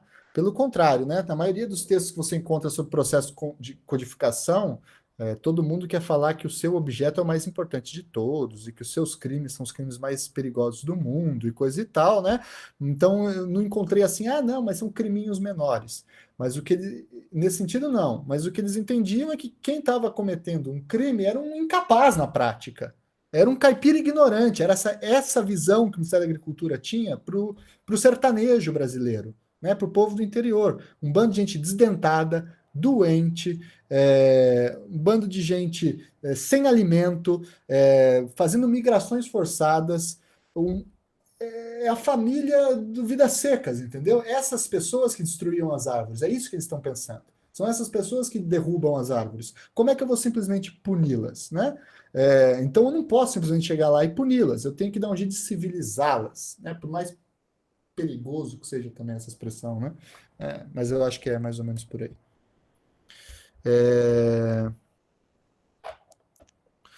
Ridley, a pergunta não seria sobre a matéria, mas mais sobre a metodologia. Como é a organização para fazer uma pesquisa tão complexa que passa desde questões políticas e geográficas do período, passando por quem estava pensando nas questões na época, chegando a um instrumento jurídico de análise? Como começar? Ridley, foda, mano. Eu basicamente diria isso. Foi muito difícil, cara. Foi muito difícil. Bom, como é que foi o passo? Assim, você quer que eu fale exatamente o passo a passo? Eu vou falar como é que foi o passo a passo mais besta, tá? Eu fui na hemeroteca da Biblioteca Nacional, que vocês encontram aí digitalizado no site, e escrevi para procurar dos anos 30 a 39 o termo Código Florestal. Comecei por aí. E mapeei tudo na imprensa. Nesse contexto, eu encontrei desde as atas das discussões, etc., até as críticas de que ele não era eficaz, até uma série de outras questões. Mas aí eu não tinha uma tese aí. Eu tinha um bando de relatos de imprensa, mas não tinha uma tese. Nesse negócio de procurar na imprensa, eu comecei a descobrir alguns nomes. Por exemplo, Augusto de Lima. Fui ver quem que era o Augusto de Lima, descobri que foi o prefeito que fundou Belo Horizonte, foi governador de Minas também, foi deputado, era um sujeito importante, bababá. Procurei e descobri o Luciano Pereira da Silva. Foi lá e meti o nome dele também, Luciano Pereira da Silva. E foi procurando, procurando. Encontrei, por sorte, William, é aquelas coisas que a pesquisa nos mostra, né? Deixa eu achar aqui. Olha só. Uma autobiografia do cara, mano. Então, assim, isso foi incrível, né? Uma biografia criada, escrita entre 63 e 68, mas que ele fala sobre a vida dele no ministério e que, curiosamente, ele fala muito pouco sobre o Código Florestal, o que já depois me despertou uma outra questão. Aí eu fui entender a briga dele com o Juarez Távora, né? Aí depois tinha a questão do Távora. Eu fui lá e, por óbvio, descobri que o Código Florestal era assinado, além do Getúlio, pelo ministro da Agricultura, né? Então fui ver quem que era o ministro da Agricultura. Cheguei no Távora. Chegando no Távora, eu fui atrás dos livros do Távora. Então aqui, por exemplo, essa coletânea. O ministro da Agricultura perante a Assembleia Nacional Constituinte, né? E aqui ele fala muito sobre o regime de minas, águas, energia elétrica, entre outras coisas, e basicamente nada sobre florestas, né? Porque eu fui entender que quando ele está falando de floresta, é para falar de energia, na verdade, é para falar de outras coisas, né? Fui entrar um pouco nisso aqui. Isso aqui também são atas das discussões da Assembleia Nacional Constituinte. Aí eu fui e comprei as obras do Luciano Pereira da Silva, que são aquelas que vocês veem aqui no fundo, ó, que são volumes de questões em direito administrativo. Ele, pareceres que ele dava como consultor jurídico do Ministério da Agricultura. Fui lá e procurei também coisas que ele falava sobre florestas nesse contexto, né? Depois eu fui tentar entrar na cabeça desses indivíduos, né? Quem me ajudou muito nisso foi o Christian Lynch, que deu uma bela dica, ele falou, ó, vai atrás do Alberto Torres. No Alberto Torres eu entendi um pouco daquele mundo mental, depois eu fui descobrir a Sociedade dos Amigos de Alberto Torres, que foi uma sociedade criada em 32, cujo objetivo era fornecer subsídios para a Constituição de 34, porque o Alberto Torres faz um projeto constitucional, na verdade um projeto de revisão constitucional, que em grande medida é usado como ponto de partida para a reflexão da Constituição de 34. Aí eu fui atrás de publicações da Sociedade dos Amigos de Alberto Torres, pouquíssima coisa está disponível, não temos nenhuma tese sobre a sociedade, inclusive, mas achei, por exemplo, isso aqui, ó, uma revista, que é o Problemas Brasileiros, né? Que fala sobre muitas coisas, e entre essas várias coisas, o que é muito legal é porque tinha essa página aqui, ó, com os nomes dos fundadores da sociedade. E aí eu literalmente fui um a um saber quem eram essas pessoas, né? Aí eu descobri botânicos, descobri juristas, né, que vocês já conhecem, o caso do Oliveira Viana, mas o Juarez Távora está aqui também, a Heloísa Alberto Torres, a filha dele, que depois vai ser professora do Museu Nacional, o Alcides Gentil, gente, é uma galera muito importante. O Plínio Salgado, por exemplo, era membro da Sociedade dos Amigos de Alberto Torres, entre tantos outros, né? E eu fui ver quem eram esses caras, onde esses caras chegaram, né? E eles acabaram chegando em lugares longe. Eles foram para a Assembleia Nacional Constituinte, alguns deles foram eleitos, né? Então eu acompanho também o trabalho deles. Então foi esse processo. Além disso, eu fui dar uma olhada nas formas de encontrar paralelos com processos históricos semelhantes, né? Então, via Alberto Torres, eu cheguei no direito dos Estados Unidos, direito americano, vi que o direito florestal mundial é muito influenciado pelo direito americano, porque eles que criam o primeiro serviço florestal, eles que desenvolvem a ideia de conservacionismo, então, eles que criam a ideia de parque nacional, né? Yosemite e outros tantos. Isso é disputado. Alguns vão dizer que a Floresta da Tijuca é um parque nacional anterior, o primeiro da história, enfim, mas não quero entrar nesses ufanismos nacionalistas a lá Santos Dumont criou o avião, né? Mas, enfim, os Estados Unidos é sem dúvida uma referência fundamental para pensar esse tipo de coisa.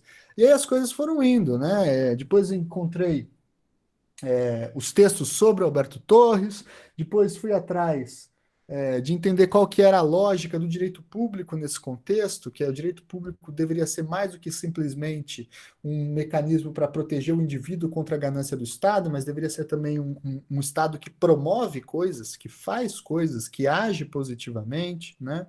Aí eu encontrei, por exemplo, esse texto que é famoso, talvez vocês já tenham encontrado ele em algum lugar, que é o Direito Administrativo Brasileiro, do Arão Reis.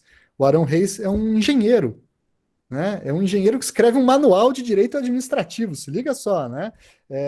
E é muito interessante, porque é um manual que está pensando justamente em como é que eu ensino direito administrativo para quem interessa, né? Ou seja, não nós juristas que ficamos no ar-condicionado, mas para o engenheiro que faz a obra pública, para o agrônomo que vai lá plantar, para o cara que tem a engenharia florestal nas costas, e assim por diante, né? E por fim, eu dei uma outra sorte, que eu fui descobrir isso no meio da pesquisa, é que a primeira faculdade de engenharia florestal do Brasil é a da UFPR.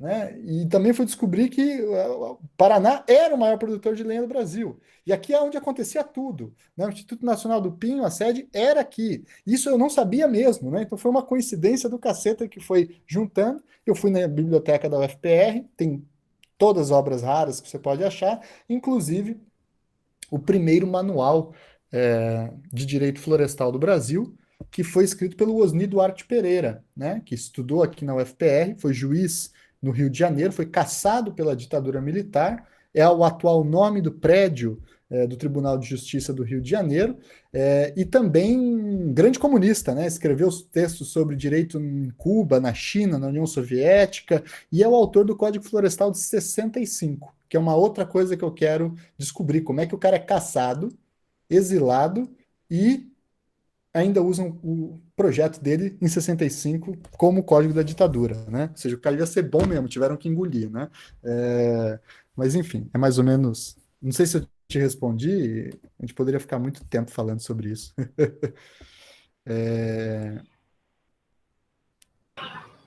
Eu posso furar a fila aí, Vai, Thiago? vai. Na verdade, não é nem uma pergunta, é mais uma reflexão mesmo. Assim, bem, assim, é um tema que está muito longe da minha, enfim, da minha alçada, né? Mas chamou muita atenção, assim, sempre chama muita atenção a figura do Theodore Roosevelt, né? Assim, um cara realmente muito, assim, com muitas contradições, na verdade, mas que acabou deixando um legado, especialmente nesse ponto, que eu acho que é inegável, né? E aí eu fico pensando, como é que o Theodore Roosevelt apareceu nas tuas fontes? Assim, são os escritos são os escritos dele, enfim, são, sei lá, referências à administração, é simplesmente uma referência ao legado, é uma referência indireta ao legado da criação das florestas e parques nacionais, exatamente como é que seria o termo específico, né? Enfim, ou como é que ele apareceu aí diretamente, né?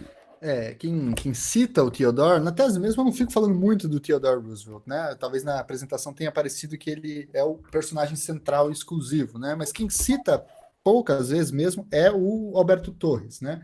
O que acontece é que quando ele fala do Roosevelt, ele está falando de um mundo que está atrás do Roosevelt, que é essa era do progressivismo, né? Desculpa, e contemporâneo, né? E E são contemporâneo, os né? Porque o uso contemporâneos, exato. Exatamente. é 11, né? E aí eu encontrei, por exemplo, depois, aí eu fui entender o que era progressivismo. Aí eu fui estudar a história do direito americano e eu descobri que no início do século XX é uma expansão da atividade administrativa do Estado americano imensa, né? O processo de modernização e industrialização dos Estados Unidos tem uma imensa participação do Estado na luta contra a formação de oligopólios e monopólios e assim por diante, né? Garantia de direitos dos trabalhadores começa nesse período lá nos Estados Unidos. Entre outros, aí eu encontrei na Amazon, comprei esse textinho aqui, Conservation in the Progressive Era, que são textos, fontes, são fontes, na verdade, né, transcritas, entre elas uma mensagem ao Congresso Nacional do Theodore Roosevelt, falando sobre proteção florestal, e, especialmente, um texto importantíssimo para entender o que é a ideia de conservacionismo, né? Que é do Gifford Pinchot. O Gifford Pinchot, que escreve esse texto chamado Principles of Conservation, ele é o primeiro chefe do Serviço Florestal americano. Então é ele que estrutura pela primeira vez, assim, digamos, a ideia de organização pelo Estado do regime florestal e lenhoso de um país, né? Então isso depois é citado e é utilizado como padrão para a criação do Código do Serviço Florestal Brasileiro. Né? Então você tem isso. Isso em 21. E depois, no de 34, é um pouco do contexto geral da necessidade do Estado expandir as suas funções, porque o liberalismo espiritualista estava em crise falimentar, né, naquele contexto pós-29 e assim por diante. Então era necessário que o Estado dominasse ou interviesse naquela discussão específica. Né?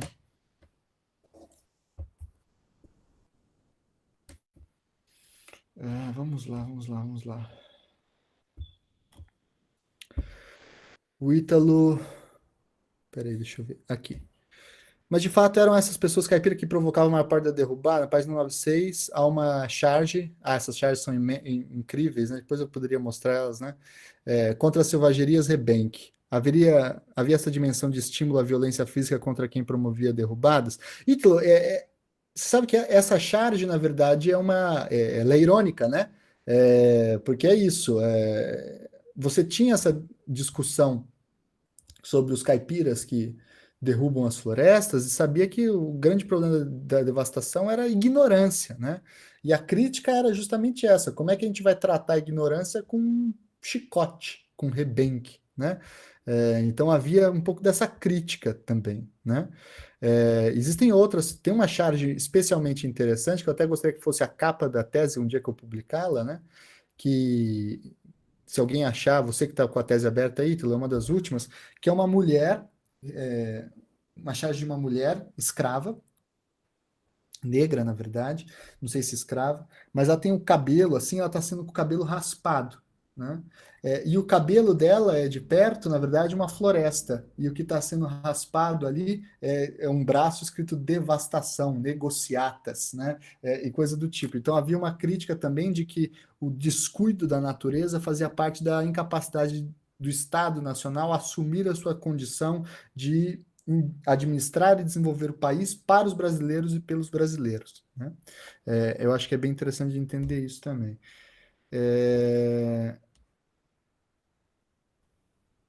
Vamos lá, Gabriel pergunta: Tiago, seriam pontos históricos importantes para as perspectivas ambientais a criação da CSN e os soldados da borracha na Segunda Guerra Mundial e posteriormente na ditadura de 64, com interesse para o norte do país simbolizado pela Transamazônica? Eu acho que sim, Gabriel, mas aí para um outro contexto, né? Para uma expansão da... sobre a borracha em especial, sim, temos já estudos sobre isso, né? Inclusive, esse estudo é feito por um importante historiador brasilianista, que é o Seth Garfield, que tem um livro chamado In Search of Amazon, que ele vai falar justamente sobre a Amazônia e a relação com os Estados Unidos e esse processo da Segunda Guerra Mundial. A CSN, eu acho que mais do que a dimensão ambiental, é essa dimensão industrial. Se você pegar ambiental nesse sentido industrial, né, eu acho que faz sentido.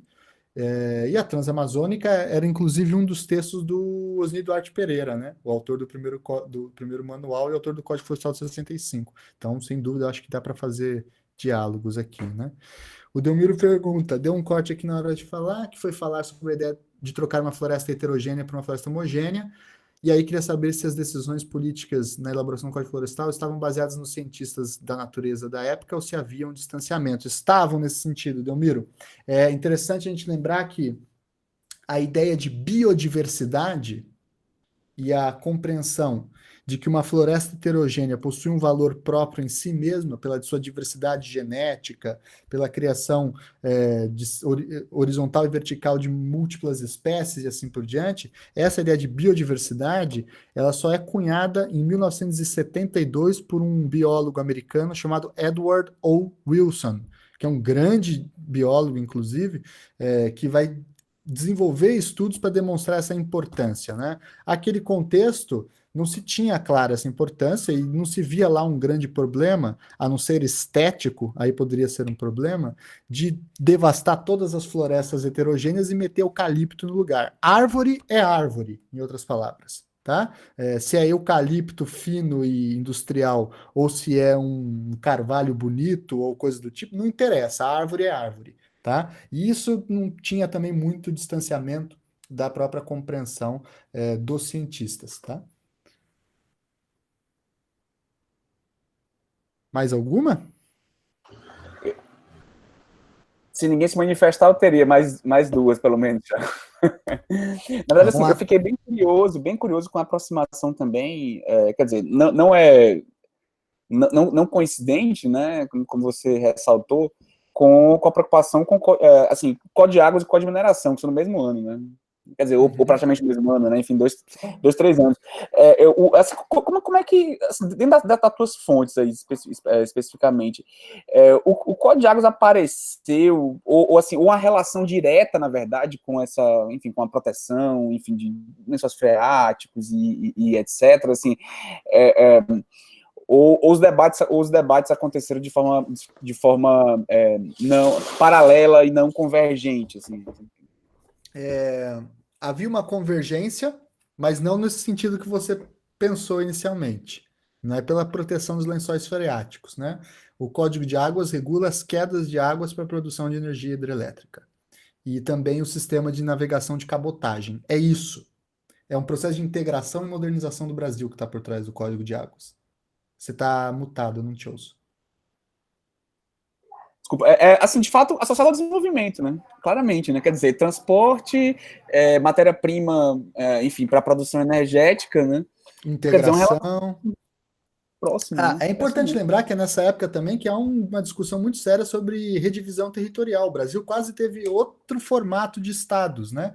E uma das formas que eles queriam fazer a sua redivisão territorial era baseada não mais nas capitanias hereditárias, que você tão bem estuda, Gustavo, porque eles falavam, esse sistema é o cúmulo da Portugalidade, é a condição colonial até hoje. A gente precisa ter uma divisão territorial que responda às características do Brasil. E como que seria essa divisão territorial? A partir dos rios. Os rios seriam as fronteiras naturais. E aí, até na tese, para quem procurar depois, vai encontrar vários projetos de redivisão territorial que são feitos por esses mesmos atores que estão pensando a ideia de florestas, de águas e de minas, né? Então é mais ou menos nesse sentido. É curioso, assim, eu confesso que eu não conheci, Thiago, esse debate sobre a revisão territorial nesse período. Assim, eu tinha aquela coisa que você acaba entrando, assim, em evento, não lembro nem qual foi o evento, você acabei entrando numa sala meio que por acaso, e aí estava tendo uma discussão sobre o projeto do Van Hagen no Império, de divisão das províncias, adotando uma perspectiva americana, assim, mais, né, em quadriláteros mesmo, né? Aquilo me chamou a atenção, porque de fato é um tema que não, enfim, de fato nunca trabalhei, mas é muito curioso esse debate na era Vargas, né? Eu não conhecia. Interessante. É bem diferente. E foi um debate durante a Constituinte de 33 e 34. E o Brasil quase ficou daquele jeito, né? É que ele também teria outros formatos, não teria mais Senado, teria um poder coordenador, que é uma das ideias do Torres, seria um outro mapa para um outro regime também, né? Acho que tem mais, acho que a Sara e o Willi perguntaram as coisas. Eu não vi, desculpa. Deixa eu ver aqui. A Sara, viu uma preocupação com árvores frutíferas no antigo regime? Sim, Sara, eu sei que tem uma tese aqui na UFPR de História que é sobre os inspetores das florestas no antigo regime. Existia também uma discussão dessa no antigo regime? Eu só vi por cima, assim, né? Mas vocês sabem, o livro Quinto das Ordenações pune com chibatadas quem corta as árvores à beira do Tejo, né? Enfim, claro que a gente sabe toda aquela discussão se é aplicada ou não, mas o próprio Bartolo de Sassoferrato, lá no século XIII, escrevia sobre florestas. Então, assim, você tem uma tradição jurídica, é difícil falar isso, né? Mas de reflexão sobre o papel das florestas na sociedade, seja como fonte de energia, alimento, como proteção e assim por diante, né? Weirdley, professores, outra pergunta metodológica. Quais são as diferenças em estudar um período mais antigo e um mais recente? Quais as diferenças nos tratamentos das fontes? Bom, estudar um período mais recente, como o século XX, demonstra amadurecimento intelectual. Não, tô brincando. Não, tô brincando. Bom, não sei como comparar. Eu acho que talvez, Gustavo, você me corrija, mas uma das diferenças é o excesso de fontes, né? Onde vocês têm falta, eu tenho excesso. Então, como toda pesquisa, você começa sem fonte nenhuma, e depois você vai encontrando, e uma hora você tem que cortar porque você achou demais, né? Mas parece que isso, para quem estuda século XX, um Estado moderno mais institucionalizado, que tem as suas atas, os seus anais, sua documentação, jornais, imprensa, etc, etc, você tem muito mais coisa. E aí a dificuldade metodológica é você fazer o recorte, né? Fazer o recorte de quais fontes entram, quais fontes saem, né? Então isso foi a maior parte do meu trabalho, né? Agora, sobre períodos mais antigos, aí o Gustavo pode dizer melhor. E tratamento delas, né? Aí envolve muitas outras questões teóricas, né? Lembrar que o direito moderno é um direito muito diferente do antigo regime, pluralista, mais geometria móvel de fontes, como falava Espanha, né, entre outras questões. E no direito moderno século XX, não, tem aquela ideia mais de Estado, cria norma, enfim, você tem uma outra estrutura jurídica ali por trás, né? Acho que isso seria uma diferença, né? José Valente pergunta se tem diálogo com Rondon e Exército. José, no meu mestrado eu estudei SPI e o Rondon, e uma coisa meio que levou a outra, né? Digamos que a mesma reflexão que busca ordenar as florestas, as minas, as águas, esse mesmo leitmotiv, essa mesma energia vital que faz o Estado expandir as suas capacidades administrativas para dominar o seu próprio território e garantir uma soberania real, e não apenas uma soberania abstrata baseada em tratados internacionais, quando o Estado assume que para ser soberano ele tem que realmente estar nos lugares, né, isso inclui também o SPI, né? Então existia o SPI, que antes foi a Siletegma, né? A Comissão Telegráfica, vai ser importante para mapear territórios, mapear rios. O Rondon vai mapear muitos rios, isso vai influenciar depois discussões do Código de Águas, enfim. Então você tem uma conexão, né? E os militares são especialmente importantes nesse contexto, porque são eles quem vão encampar essa ideologia estatista, né? Juarez Távora era o ministro, né? Juarez Távora era militar. Então, acho que essa é uma conexão aí que a gente poderia fazer, tá? Ô, Thiago, Oi. só uma anedota aí. Sabe que eu descobri uns 6 meses atrás que o meu tataravô, né, pai da minha bisavó, foi fotógrafo de uma das expedições do Rondon, cara. E aí eu ficava sabendo, fiquei assim, tem algumas fotos que ele fez e tal. Ele foi a primeira, foi em 1908, né? Caraca. Aquilo me marcou muito, né? Porque assim, aquilo de fato, quer dizer, não o fato da descoberta, mas assim, tem entrado um pouco nesse período, né? Porque assim, de fato, isso é um projeto de expansão nacional muito Como é que era intenso, o né? nome desse teu tataravô, você lembra? Cara, ele era conhecido como, enfim, era Joaquim Moura, certo? O nome dele, mas na verdade o nome artístico dele ele era pintor e depois virou fotógrafo, né? Era Sei. Moura Quinot, Quineau, né? Afrancesado aí. Olha só, eu vou procurar, porque aqui, ó, por exemplo, você falou, eu abri aqui, ó, as impressões da Comissão Rondon. Poxa, de repente tá aí, né, cara? De repente Então. tá aí. De fato é muito curioso, né? Porque assim, de fato, você tem um mundo que aos poucos está se conectando, né? Quer dizer, você tem o telégrafo possibilitou isso, né? O telégrafo foi uma coisa fantástica, né? Enfim, Sim. vocês quando estava em Frankfurt, chegou aí ao Museu da Comunicação, lá em Frankfurt, assim, eu nunca tinha entendido como é que tinha sido a história do cabo telegráfico que ligou a América enfim, Reino Unido, né?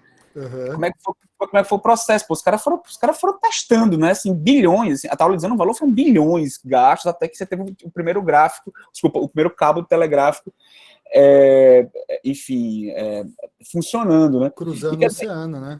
o oceano, quer dizer, e de repente uma comunicação que demorava 2, 3 meses, assim, isso já, enfim, primeira metade do século XIX, né? Navios um pouco mais potentes, de repente em 15 minutos você acabou ligando os dois continentes, né? Sim, E aí, num país com a dimensão do Brasil, essa expansão, né, que teve, assim, que enfrentou dificuldades, digamos assim, né, típicas, enfim, de um país em que conviviam culturas tão diferentes, né, isso passou a ser uma realidade, né, você passou a se integrar mais, né, só que isso é um processo bem mais lento, né, e de fato a Era Vargas acabou anos depois, décadas depois, consolidando de alguma forma esse processo de integração, consolidando assim, né, enfim, favorecendo esse processo de integração, né, então, eu não acho, assim, eu acho que é curioso, né, mas na verdade eu acho que é um percurso meio que interessante assim, da sua trajetória como pesquisador, né, quer dizer, acaba que essa ideia de integração tá nos seus trabalhos, né, tanto no mestrado, pois assim, de uma é, forma meio esquisita, né, mas tá nos seus trabalhos, né. sem querer querendo, né? Em alguma medida, né? Mesmo quando a gente não quer, ela aparece. Olha Curioso. só, uma anedota só, né, que você falou do telégrafo. Engraçado porque a primeira expedição do Rondon foi nas comissões telegráficas, tal, da Siletegma, né? Que era para ligar Mato Grosso à Amazônia, né? Então logo eles terminam, inventam um sistema rádio e aí aquilo não é mais relevante. Mas enfim, Tecnologia tem esse problema. a cara do Brasil, né? A É, cara está perguntando, fiquei pensando no paralelo do pensamento da criação do Código Florestal com os primeiros tratados internacionais da caça de animais marinhos. Já tem alguma preocupação com a regulação da pesca nos escritos desse período? Sim, cara, tem um código em 34 também que é o de caça e pesca. Né? É outra das preocupações. Só que no caso da caça e da pesca, sobretudo a caça, com relação a tanto valores científicos, porque era muito comum estrangeiros cientistas virem aqui, colherem espécies e levar para lá, e o Brasil ficar sem essas espécies nos seus museus, mas também pela caça predatória, né? Roquete Pinto, por exemplo, que era um outro torreano, professor do Museu Nacional, nesse mesmo contexto, falava que quando ele acompanha o Rondon, aí ó, teu tataravô conheceu o Roquete Pinto, hein? Isso é massa, além do Rondon, que o Roquete Pinto falava que às vezes ele visitava rios e os rios estavam vermelhos de sangue de tuiuius, né? Que as pessoas matavam um monte de tuiuius para tirar poucas penas para fazer chapéus. Então começa isso uma discussão também sobre a reflexão da proteção com os animais. Inclusive, eu participei de uma dissertação de mestrado da UFSC, recentemente, orientada do Diego Nunes, que estudou exatamente a formação do conceito de crueldade contra animais no Brasil, que é de um decreto de 1934 também, que garante ao Ministério Público a legitimidade para atuar em defesa dos animais em processos judiciais, né? Que é e garante também, digamos assim, o rol da impossibilidade da crueldade contra animais, o crime de crueldade contra animais, que é muito conhecido na história brasileira, para quem estuda os anos 40, quando o Sobral Pinto, famoso advogado católico, entra com habeas corpus em favor do Henry Berger, que era um comunista que estava preso pelo Tribunal de Segurança Nacional durante o Estado Novo.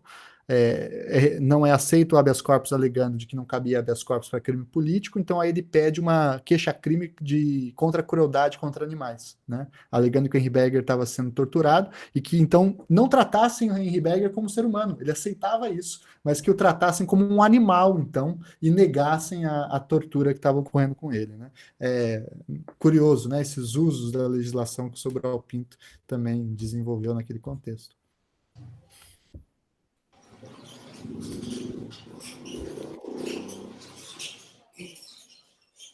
É isso? Mais alguma coisa? Se ninguém tiver mais uma pergunta, eu queria só fazer uma talvez, de encerramento, assim, se ninguém tiver mais. Bom, a Sara apareceu aí. Pergunta.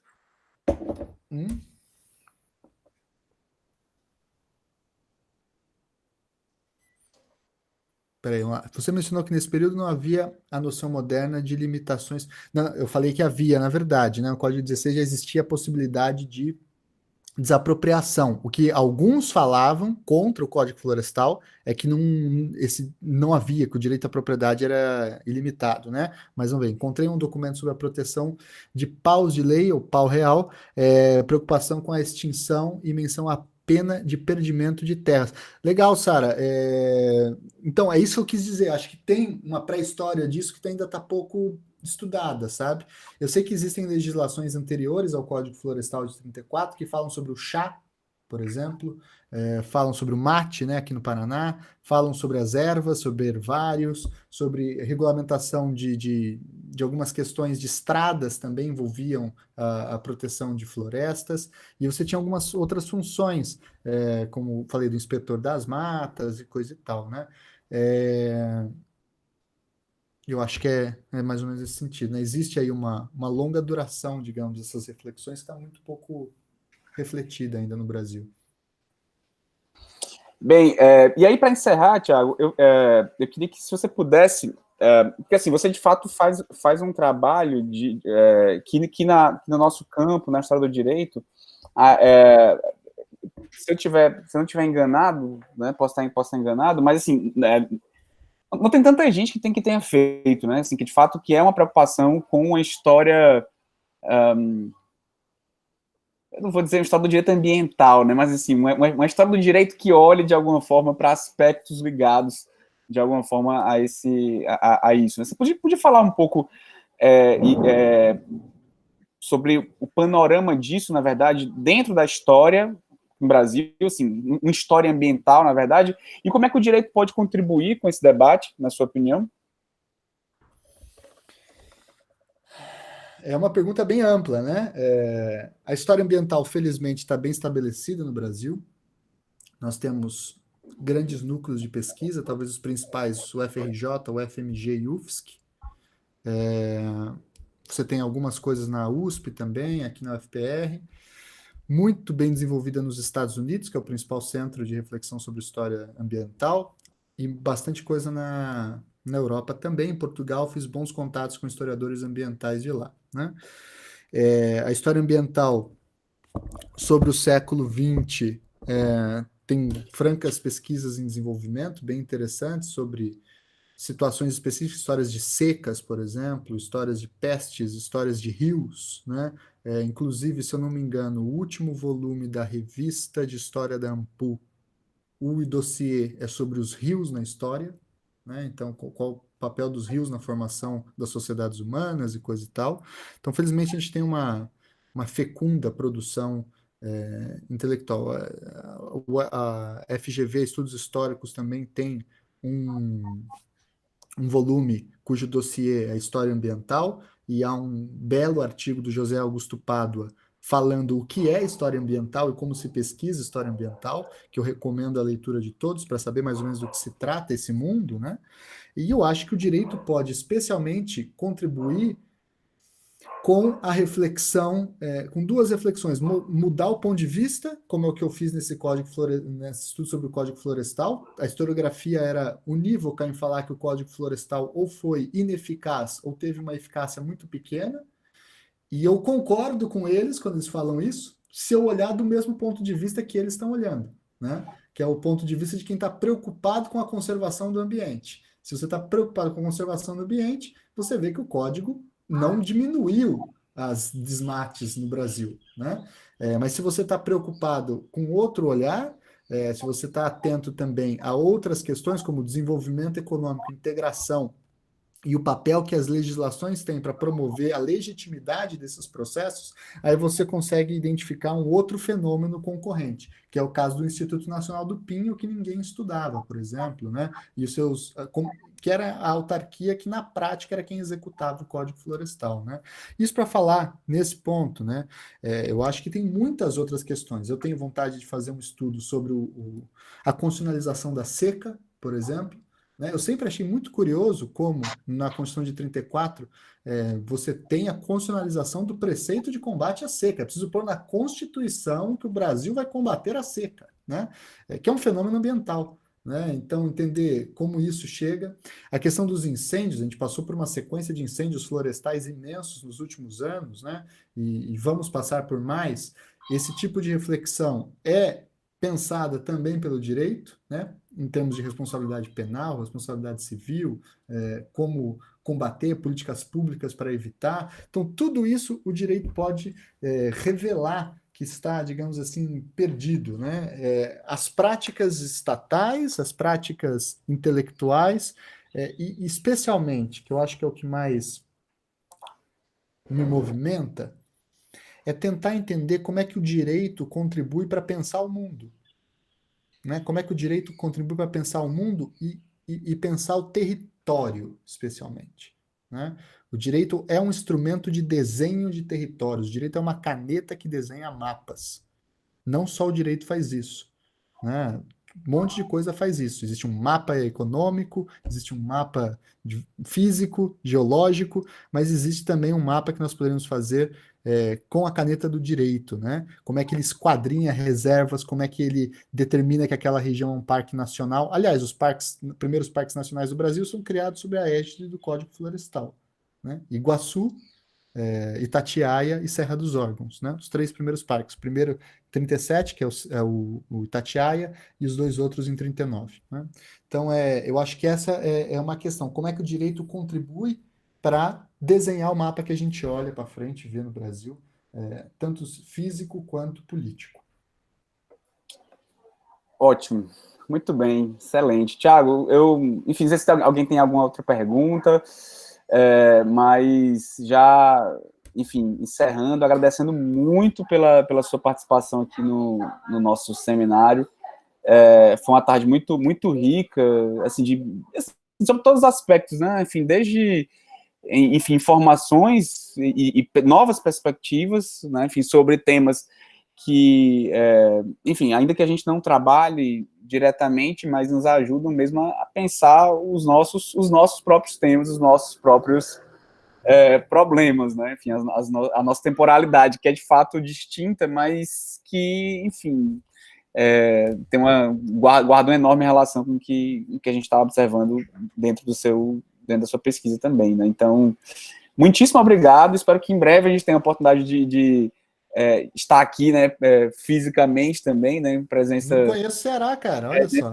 Pois vamos organizar isso, né? Espero que o mundo sobreviva, né? Espero que todos nós sobrevivamos. Essa peste. Mas é isso, Thiago. Muito obrigado, viu? E sinta-se convidado e abraçado aqui por todos. Muito legal. Queria agradecer também a todos vocês, especialmente a você, Gustavo, pelo convite, pela oportunidade, pelo privilégio, a todo mundo que acompanhou aí o bate-papo, a conversa. Fico à disposição por e-mail, se alguém quiser conversar comigo, ou pelo Twitter, enfim, estou aí nas redes. Não mordo, pode mandar mensagem. Às vezes eu demoro para responder, mas eu respondo alguma hora, tá? E é isso. Contem comigo no que precisarem aí. A gente pode ir conversar. E se alguém for desenvolver alguma pesquisa mais ou menos sobre esses problemas sobre a América Portuguesa, me fale, porque eu vou querer ficar em cima para ver como é que está acontecendo. Tá bom? Beleza, Thiago. Pois é isso, pessoal. Então, obrigado de novo e, enfim, a gente vai se falando. E